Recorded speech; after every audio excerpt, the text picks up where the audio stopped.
Bonjour, je suis Philippe Chevaux du blog Apprendre sur ça et avancer. Et aujourd'hui, j'ai le plaisir d'être avec Joachim Robert Froid. Alors, comme on n'est jamais mieux servi que par soi-même, je propose à Joachim de se présenter, qu'il nous dise son parcours, qui il est, ce qu'il a fait jusqu'à maintenant et où il en est aujourd'hui. Voilà, Joachim. Bonjour Philippe, bonjour à tout le monde. Donc voilà, je m'appelle Joachim Robert Froid, je suis le fondateur d'IPixTED, qui est un centre de formation pour réaliser des PixTED, c'est-à-dire des états de conscience modifiés, d'harmonie, de joie, de paix. Et donc pour ce faire, j'utilise les techniques de Zivora Slavinsky, dont je suis le bras droit en francophonie, en tant que formateur et en même temps pour diffuser la méthode. Et donc j'ai un parcours de kinésithérapeute, d'ostéopathe et tout un chemin d'évolution personnelle également sur le côté, en parallèle à travers le bouddhisme tibétain, mais à travers également plein d'autres voies. Je ne vais pas toutes énumérer ici, ce serait bien trop long, même si je suis toujours jeune. J'ai quand même commencé à accompagner l'être humain en 1994. Donc voilà, souvent je ne fais pas mon âge et on a l'impression que je suis plus jeune que je ne suis, mais bon, voilà, le chemin a déjà été assez fourni et malgré tout je considère en être encore au début, mais avec une passion qui ne cesse de se renouveler chaque jour. D'accord. Tu parlais d'évolution personnelle. Pour toi, l'évolution personnelle, c'est quoi? Ça consiste en quoi?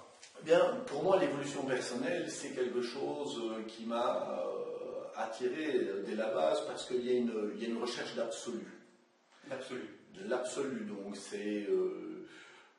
on souhaite tous être aimés sans condition, on a tous envie d'atteindre un état de confort, de bien-être plus important que la moyenne. En tout cas, tout le monde, j'ai le sentiment qu'on les dire, mais l'absolu, c'est vraiment aller vers quelque chose qui est derrière les apparences, qui nous dépasse profondément. Et dans la quête de l'évolution personnelle et dans l'évolution spirituelle, pour moi, il y a vraiment un désir d'absolu.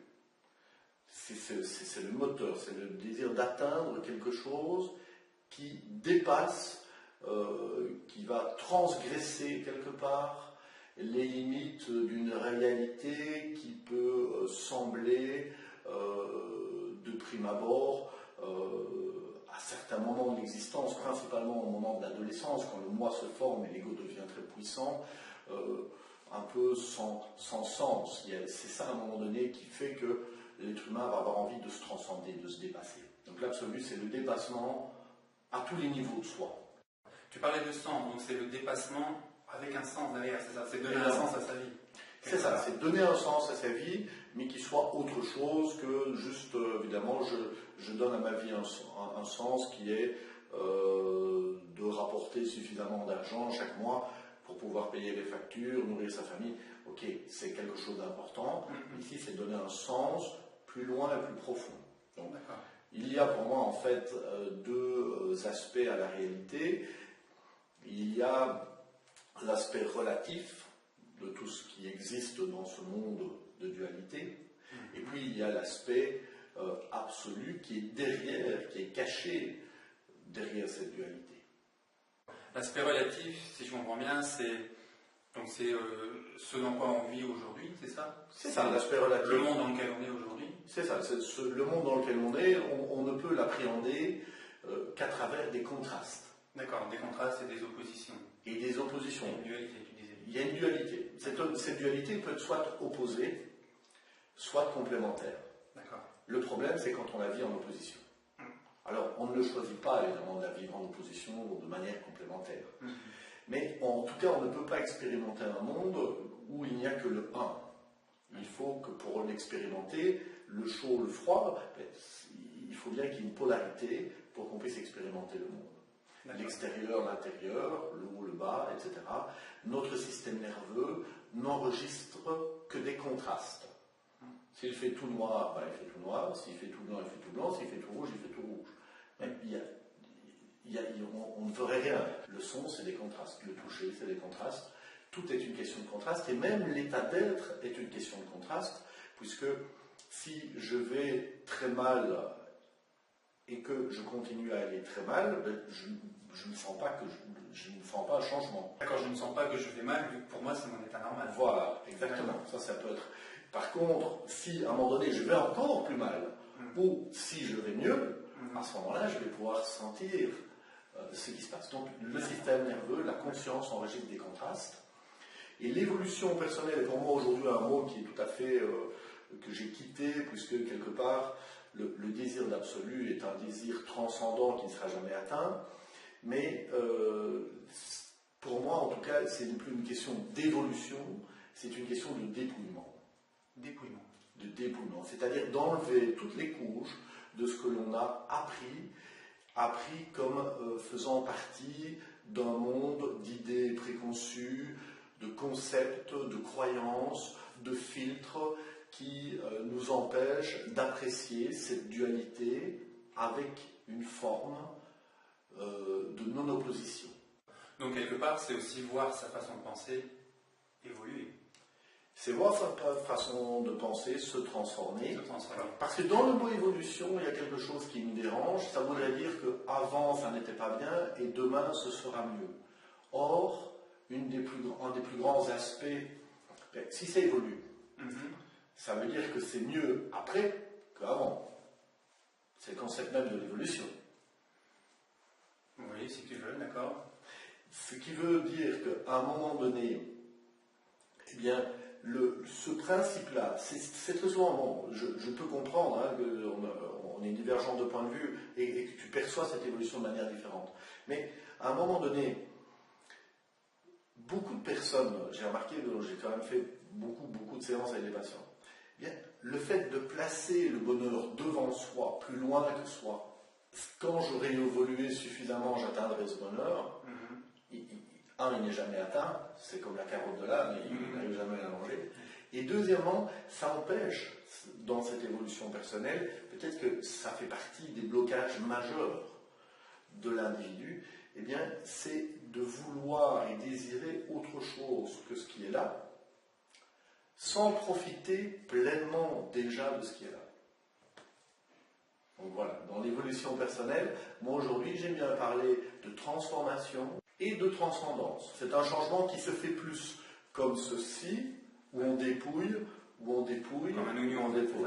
Exactement, comme un oignon. On dépouille pour laisser apparaître la beauté véritable, vraiment le côté de l'être qui est déjà potentiellement là, nu, prêt à se dégager, à fleurir et à exploiter son potentiel. Alors, tu disais, chacun va rencontrer des blocages. Oui. D'après toi, alors peut-être dans un premier temps d'une façon générale, et après d'une façon plus particulière avec des exemples personnels, quel genre de blocage intérieur on peut rencontrer dans son chemin de transformation et comment on peut les surmonter?